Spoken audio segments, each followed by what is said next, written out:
Hi,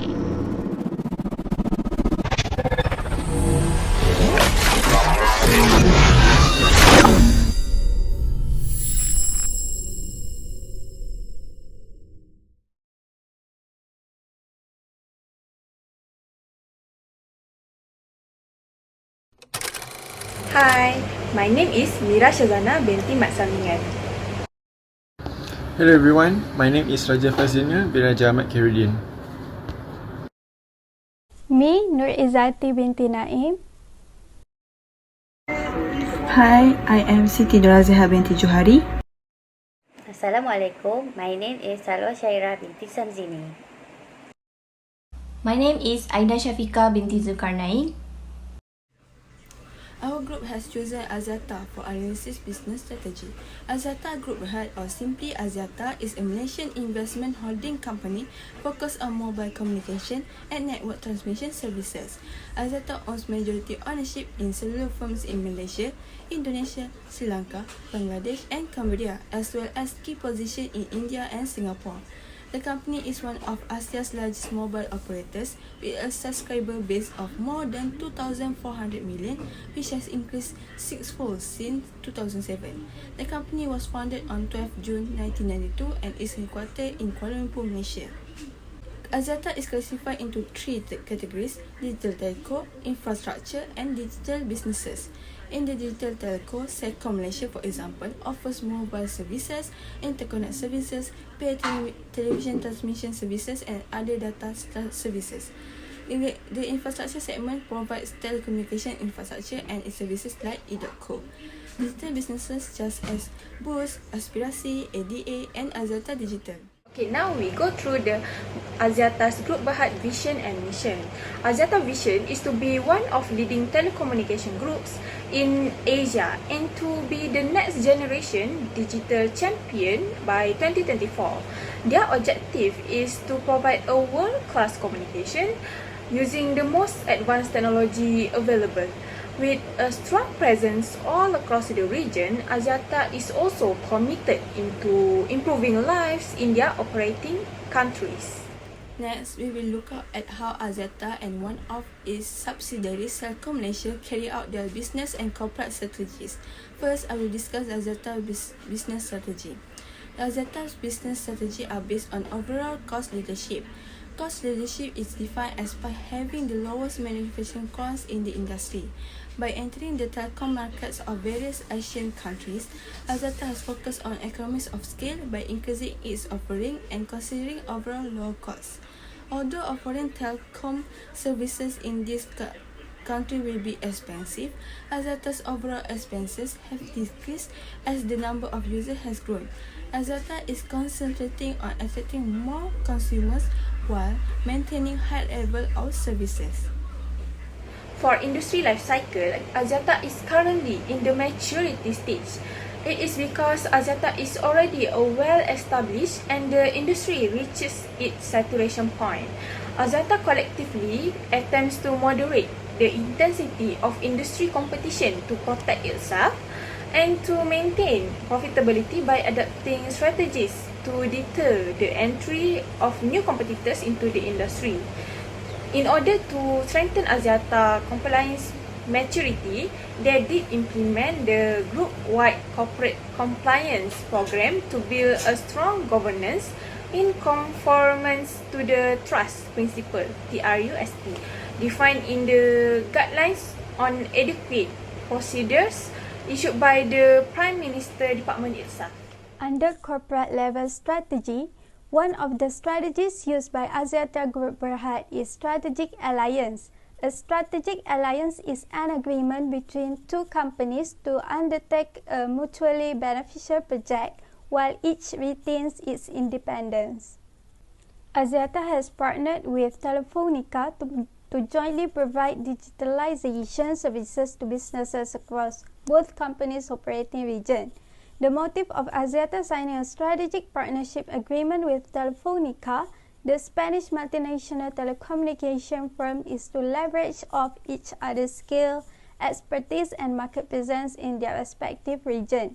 Both companies will collaborate in strategic areas to promote growth and capture synergies, with a shared focus on helping their customers to digitize and make their businesses more competitive. They will also put resources to extend and develop new vertical offering to industry segments such as agriculture and food, mining, energy or transport. We found that Celcom used combination strategy of overall cost leadership and differentiation. In overall cost leadership, Celcom has minimized the cost of services such as in 2017 it reduced the cost of SMS and also the cost of call because of the intense competition in the market. Furthermore, Celcom creates differences in its technological development and also the features of its services. We found that Celcom has acquired cloud consulting specialist, which is Infront Consulting Sdn Bhd. This is to strengthen its ICT capabilities in order to help the business grow in the future. Apart from that, Celcom is expected to provide 5G services next year. This shows that Celcom has unique features and is different from its competitors because its rivals are still stuck in the 4G services. As for the outcomes from the implementation of the strategy, it might be successful because Celcom has conducted a test on the 5G network and will be developed by the end of this year. However, there is no guarantee that the 5G network can cover all states in Malaysia. Also, even though Celcom has lowered the price of the SMS and also the call, there is no guarantee that the customer will come back to Celcom since the other telcos also offer the lower price. Moving on to the industry life cycle of Celcom. The reason why Celcom used a combination strategy is because currently Celcom life cycle is in the maturity stage. At this stage, they focus on providing low-cost and unique features on their services. This is because of the high intensity of the competitors such as Digi and Maxis. These three have been ranked as the top customer's choice in Malaysian market. Hence, Celcom market growth rate becomes saturated since Digi and Maxis become Celcom main competitors, and Celcom is no longer a market leader in Malaysia. In this stage, they also focus on their services and provide more segments. To be able to compete with the competitors, Celcom provide more segments on their internet services such as family, youth, students, and more package to boost its subscribers. This is why in this stage, they focus on the service that they offer and use differentiation strategy to show the uniqueness to keep the customer. Thus, overall objective of this stage is to defend market share and to extend the product life cycle to stay competitive and favorable in the market. Thank you, Sarawak, on the explanation of business level strategy relating to the life cycle. However, that is only at the current moment. Celcom oversees its future life cycle might move to the decline stage as they see their market being constant. Thus, Celcom has approached a way of diversification through strategic alliance and merger.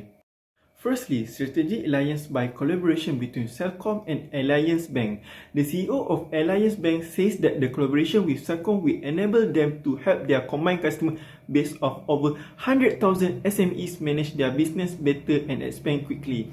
We can see that by doing this, Celcom also obtained its new customer by sharing the customer base with Alliance Bank. Other than that, Celcom collaborates with a construction and development company which is Malaysian Resources Corporation Berhad, MRCB. Celcom intends to further collaborate with MRCB to deploy smart building technology with application of solutions such as smart parking management, smart utilities metering, and smart lighting for common areas, connected surveillance, visitor monitoring, and many more. Next, Celcom also plans to diversify with related businesses through a merger with Digi and Telenor Asia. The merger between Celcom and Digi has already been achieved by both sides, but it depends on the Malaysian Communication and Multimedia Commission, which is MCMC. This merger creates synergy by sharing market share, customers, experience, and expertise that will lead to maximize shareholder return. In conclusion, to achieve competitive advantage, Axiata and Celcom use generic strategies and corporate level strategies to outperform rivals in the telecommunication industry. By using generic strategies, Axiata and Celcom can overcome the Porter's 5 forces model and become successful in Malaysia.